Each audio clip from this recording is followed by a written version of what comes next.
Welcome to TSET. Pure maths టాపిక్లో భాగంగా మన అప్లికేషన్స్ ఆఫ్ ట్రిగోనోమెట్రీ అనే చాప్టర్ని డిస్కస్ చేస్తూ ఉన్నాం.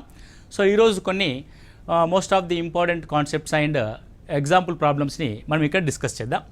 సో ప్రాబ్లం చూసినట్లయితే సో ఇక్కడ చూడండి, 30 మీటర్ల పొడవు గల ఒక భవనానికి కొంత దూరంలో 1.5 మీటర్ల ఎత్తుగల బాలుడు నిలబడ్డాడు. అతను భవనం వైపుకి కొంత దూరం నడిచిన తర్వాత భవనం పైభాగాన్ని చూసినప్పుడు ఊర్ధ్వకోణం 30 డిగ్రీల నుండి 60 డిగ్రీలకు పెరిగింది. అతను భవనం వైపు నడిచిన దూరాన్ని కనుగొనండి. సో గత క్లాస్లో మనము ఒకటే యాంగిల్లో ఉన్నప్పుడు ప్రాబ్లమ్స్ చేసాం. ఇప్పుడు 2 యాంగిల్స్ ఉన్నప్పుడు ప్రాబ్లం చేస్తున్నాం. అంటే అదే కాన్సెప్ట్లో యాంగిల్ అనేది మారింది. 30 డిగ్రీల నుంచి 60 డిగ్రీలకు యాంగిల్ అనేది మారింది. సో ఇప్పుడు చూడండి, ఇక్కడ భవనం ఉంది. ఇది భవనం యొక్క ఎత్తు ఎంత ఇచ్చాడు మనకి? 30 మీటర్ల పొడవు గల ఒక భవనం. సో కొంత దూరంలో 1.5 మీటర్ల ఎత్తుగల బాలుడు. చూడండి, అంటే గత క్లాస్లో మనకి అబ్జర్వర్కి ఎత్తు ఏమి తీసుకోలేదు, రైట్? కానీ ఇక్కడ అబ్జర్వర్ యొక్క ఎత్తుని మనం ఖచ్చితంగా కన్సిడర్ చేయాలి. సో అబ్జర్వర్ అనేవాడు ఇలా భూమి నుంచి కొంత దూరంలో నిలబడి ఉన్నాడు. అతని యొక్క ఎత్తు కూడా 1.5 మీటర్స్ ఉంది. మీరు బాగా జాగ్రత్తగా గమనించండి. సో 1.5 మీటర్స్ ఉన్నప్పుడు ఆ వ్యక్తి యొక్క కళ్ళు ఎక్కడ ఉంటాయి? ఇక్కడ ఉంటాయి, తలాలో, రైట్? సో మనం తీసుకోవాల్సింది ఇక్కడి నుంచి తీసుకోవాలి ట్రయాంగిల్ని. సో ఈ 1.5 మీటర్స్ని మనము నెగ్లెక్ట్ చేస్తాం, వదిలేస్తాం. కాబట్టి మిగిలిన భాగం యొక్క ఎత్తుని ఆధారంగా తీసుకునే మనం ప్రశ్న చేస్తాం. సో 30 మీటర్లలోంచి 1.5 మీటర్స్ తీసేస్తే మనం తీసుకోవాల్సిన భాగం ఎంత? 28.5 మీటర్లు. 30 మీటర్లు అన్నది ఈ మొత్తం యొక్క ఎత్తు, టోటల్ హైట్. ఓకే అండి, రైట్. ఇది ఫస్ట్ పాయింట్ మనం కన్సిడర్ చేయాలి. ఇప్పుడు భవనం యొక్క పై భాగాన్ని అబ్జర్వ్ చేస్తున్నాం. సో మొదటగా అబ్జర్వ్ చేసిన యాంగిల్ ఎంత అంటే 30 డిగ్రీల యాంగిల్. సో 30 డిగ్రీల కోణాన్ని అబ్జర్వ్ చేసినప్పుడు 30 డిగ్రీలకు ఎదురుగా ఏర్పడిన హైట్ 28.5.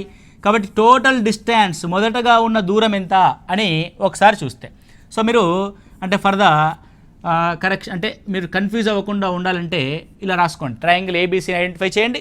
మొదటగా ఉన్న దూరము, మొత్తం దూరము ఏబీ ఈజ్ ఈక్వల్ టు 30 డిగ్రీలకు ఎదురుగా 28.5 ఉంటే ఇక్కడ ఏర్పడే కోణం 60 డిగ్రీలు.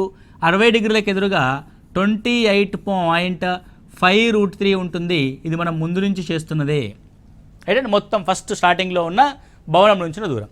పిల్లాడు ఏం చేశాడంటే కొంత ముందుకు నడిచాడు, నడిచి ఇక్కడికి వచ్చి ఆగాడు. మళ్ళీ ఇక్కడి నుంచి మనం యాంగిల్ని అబ్జర్వ్ చేస్తూ ఉంటాం. సో యాంగిల్ని అబ్జర్వ్ చేస్తూ ఉన్నప్పుడు ఈ విధంగా ఏర్పడింది యాంగిల్ ఆఫ్ ఎలివేషన్, అంటే ఊర్ధ్వకోణం అన్నది. అప్పుడు 60 డిగ్రీల ఊర్ధ్వకోణం ఏర్పడింది. ఇప్పుడు క్వశ్చన్లో మార్పు వస్తుంది. ఏంటిది ఇది? సో రెండవసారి ఉన్న దూరము ఈ పాయింట్ని డి అనుకోండి. So I'm going to take BD here. BD అనేది ఏ విధంగా ఏర్పడింది? సో సేమ్ థింగ్, 60 డిగ్రీలకు ఎదురుగా 28.5 ఉంటే ఇప్పుడు ఈ ట్రయాంగిల్లో కనుక మనం అబ్జర్వ్ చేయగలిగితే, ఓకే అండి. సో ఇప్పుడు ఇది ట్రయాంగిల్, రైట్? ఈ ట్రయాంగిల్లో అబ్జర్వ్ చేయగలిగితే 30 డిగ్రీలు, రైట్ అండి.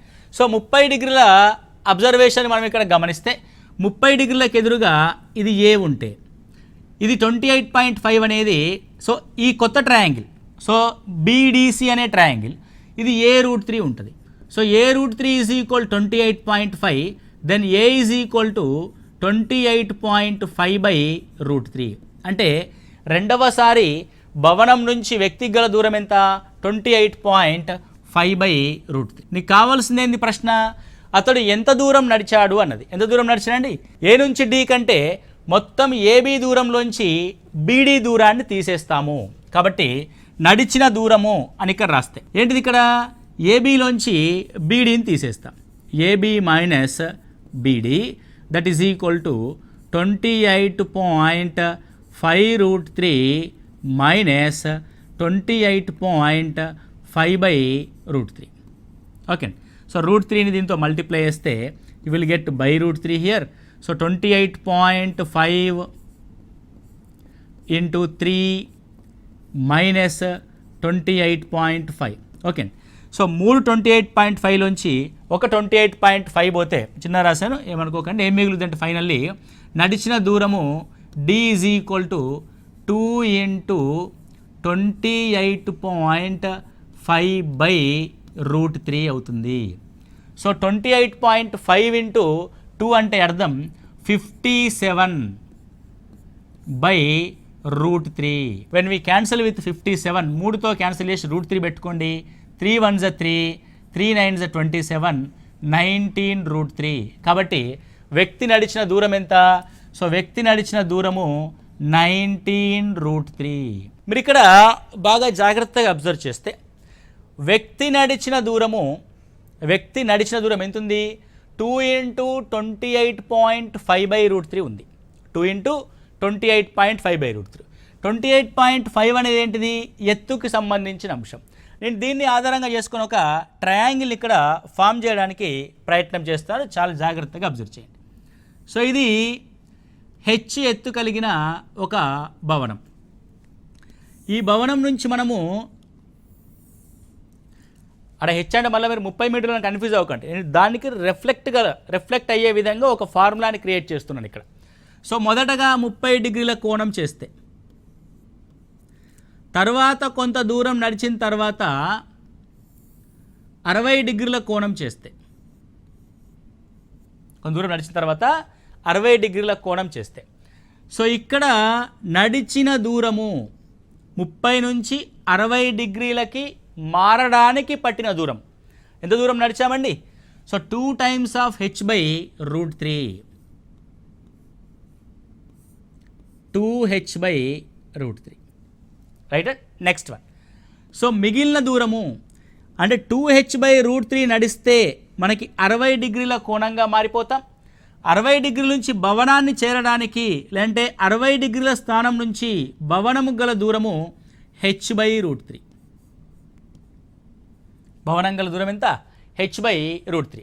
సో మొత్తం దూరము అంటే మొదటి స్థానంలో 30 డిగ్రీలకి భవనం నుంచి గల దూరము, that is h√3.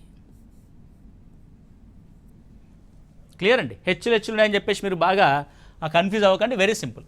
Height H అయినప్పుడు 30 డిగ్రీల నుంచి 60 డిగ్రీలకు మారడానికి ప్రయాణం చేయవలసిన దూరము 2h/√3. 2h/√3. అదేవిధంగా 60 డిగ్రీలు ఏర్పడిన కోణం యొక్క స్థానం నుంచి భవనానికి గల దూరము h/√3. మొదటి స్థానం నుంచి భవనానికి గల దూరము h√3. మొదటి స్థానం నుంచి భవనానికి గల దూరం ఎంత? h√3 అవుతుంది. దీన్నే మనము ఇంకొక రకంగా చూద్దాం. Right and. సో ఒక వ్యక్తి 30 డిగ్రీల ఊర్ధ్వ కోణంతో భవనం యొక్క చివరి కొనని అబ్జర్వ్ చేస్తూ ఉన్నాడు.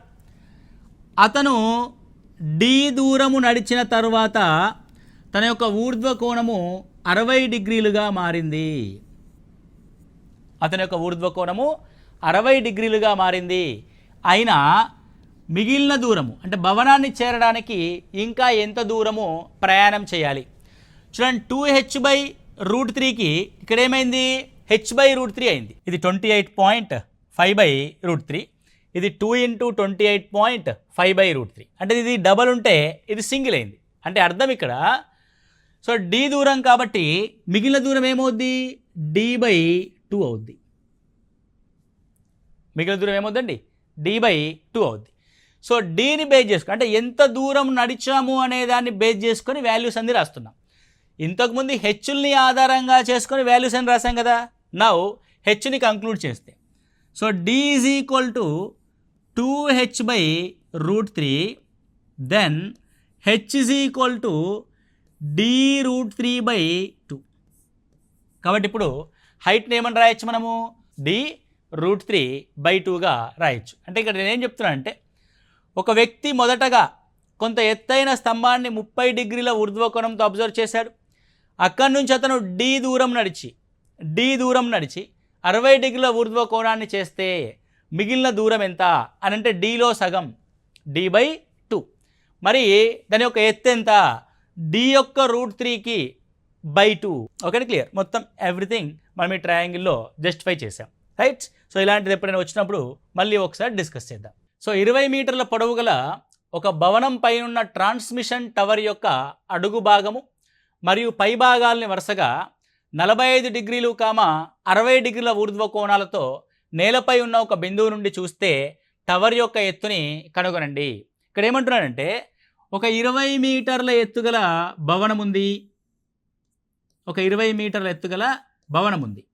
ఈ 20 మీటర్ల ఎత్తుగల భవనము పైన ఒక టవర్ ఉంది. టవర్ యొక్క హైట్ మనకు తెలియదు. ఇది టవర్ ఉంది, రైట్. సో మొదటగా ఏం చేస్తారంటే టవర్ యొక్క అడుగు భాగము, సో టవర్ నుంచి కొంత దూరంలో టవర్ యొక్క అడుగు భాగాన్ని అబ్జర్వ్ చేస్తే ఫస్ట్ లైన్ తీసుకోండి. టవర్ యొక్క అడుగు భాగము 45 డిగ్రీల కోణం చేస్తుంది. ఇది 45 డిగ్రీస్ కోణం చేస్తుంది. 45 డిగ్రీలు కాబట్టి ఇక్కడ కూడా 45 డిగ్రీలే. సో 45 డిగ్రీలకు ఎదురుగా 20 మీటర్ల హైట్ ఉంది కాబట్టి 45 డిగ్రీలకు 20 మీటర్ల హైట్ ఉంటుంది.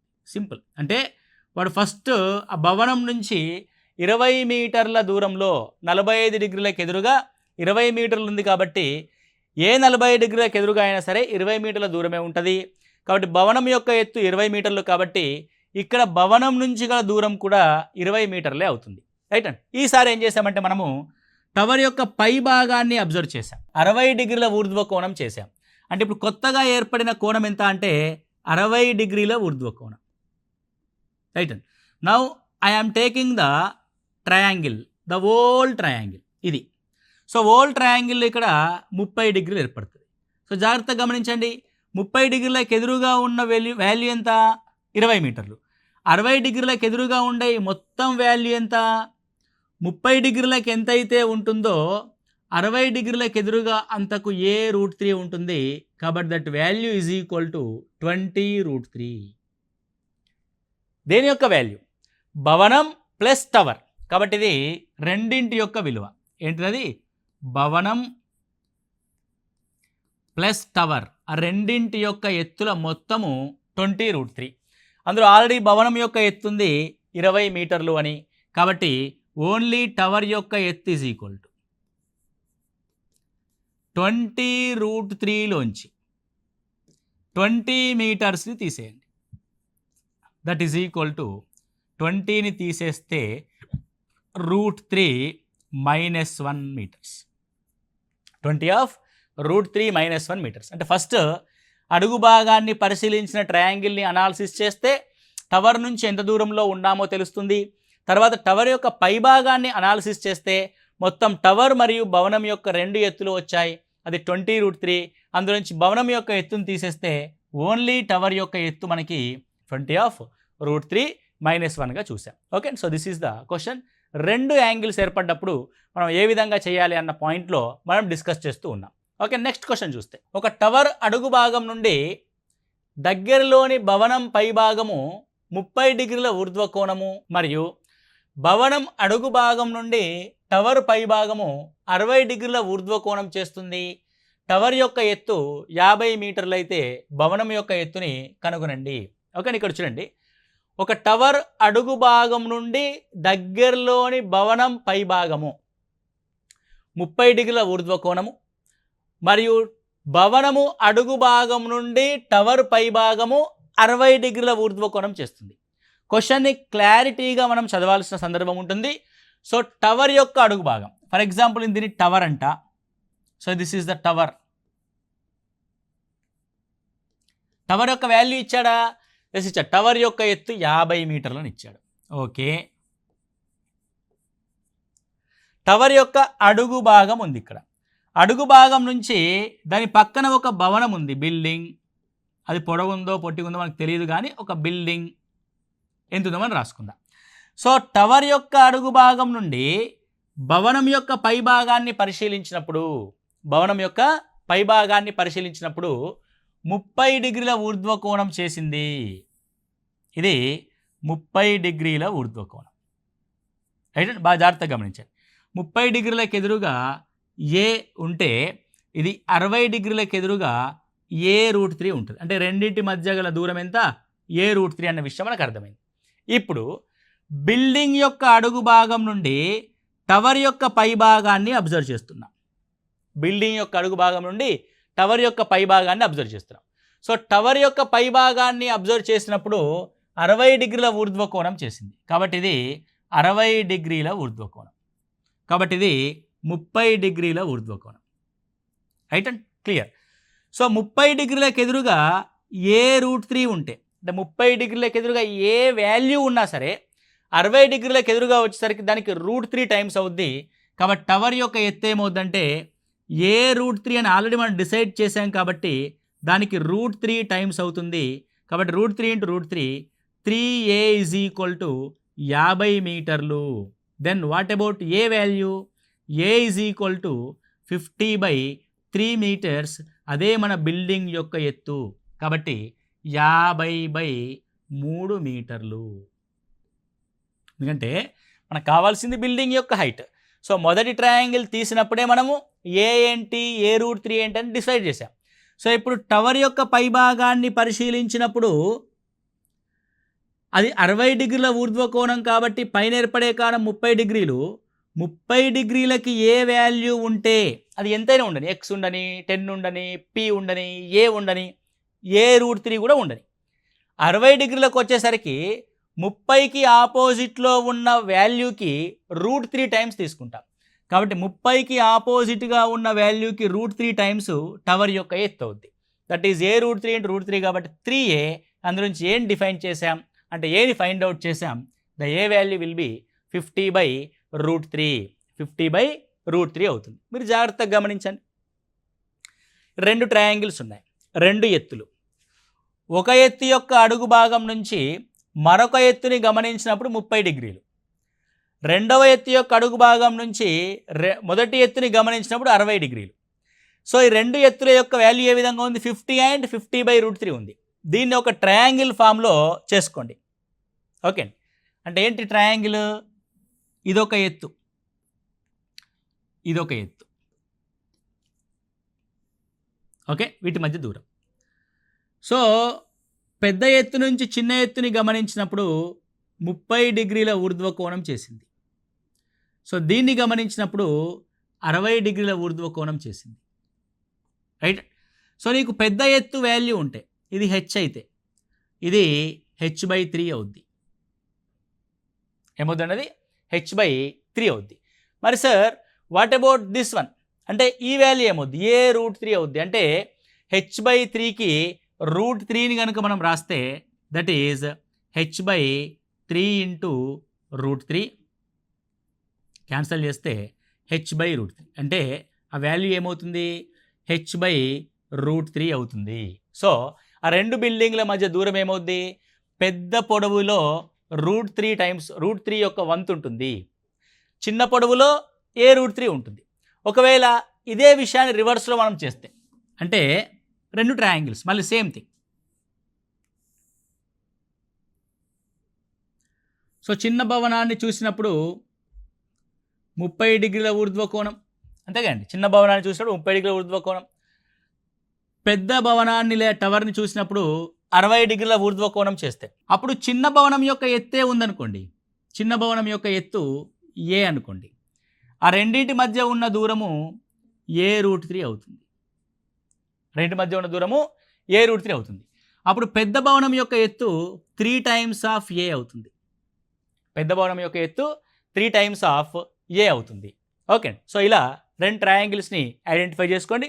క్వశ్చన్ ఇంకొంచెం డెప్త్గా అడిగితే ఒక ఎత్తైన శిఖరం యొక్క పాదం నుండి ఒక భవనాన్ని అబ్జర్వ్ చేసినప్పుడు 30 డిగ్రీల ఊర్ధ్వకోణము, భవనం యొక్క పాదం నుండి శిఖరాన్ని అబ్జర్వ్ చేసినప్పుడు 60 డిగ్రీల ఊర్ధ్వకోణం చేస్తే శిఖరం మరియు ఆ భవనముల యొక్క ఎత్తుల నిష్పత్తి ఎంత అంటాడు.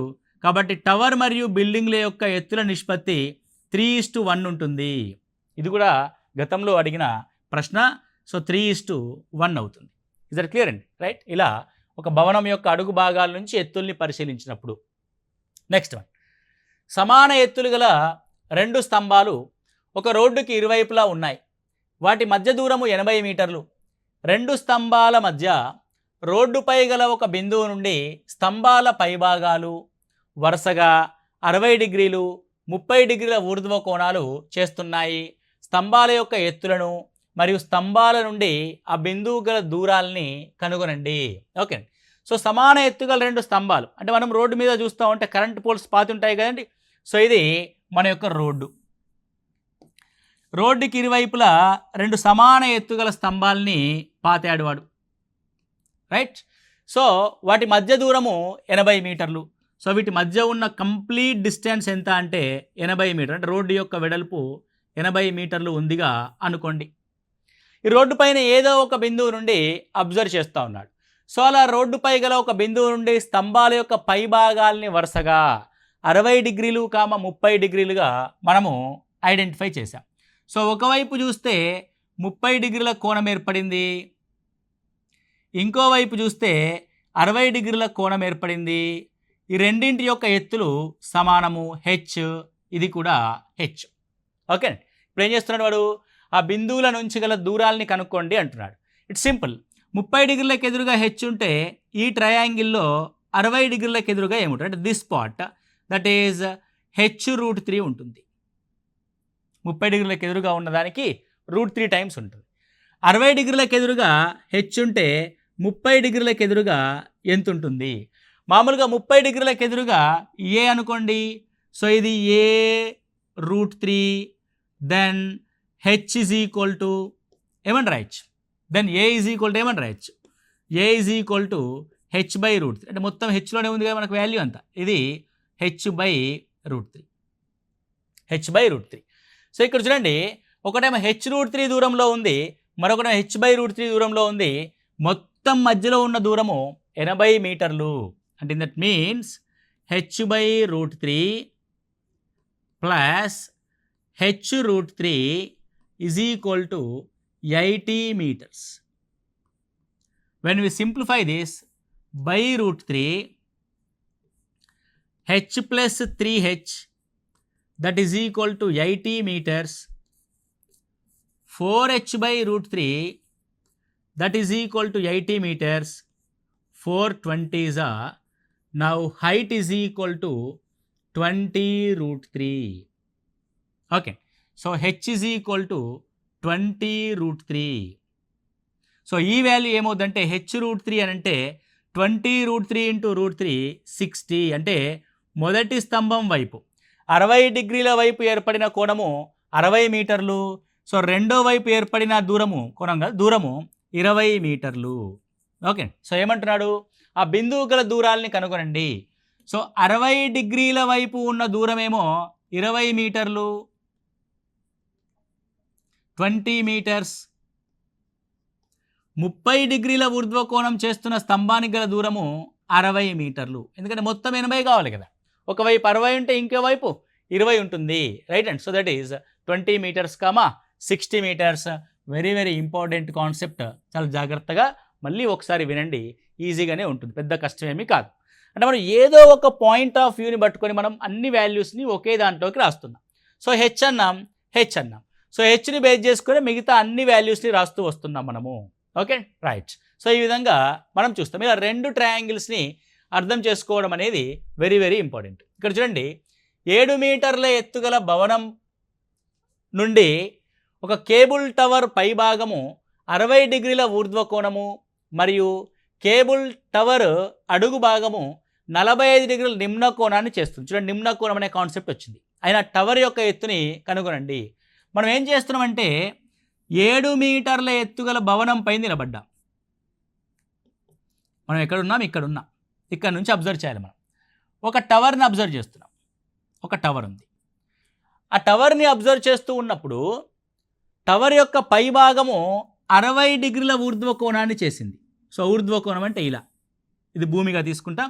సో మనం ఎక్కడ ఉంటే అక్కడనే భూమి 60 డిగ్రీలు, ఇది 30 డిగ్రీలు.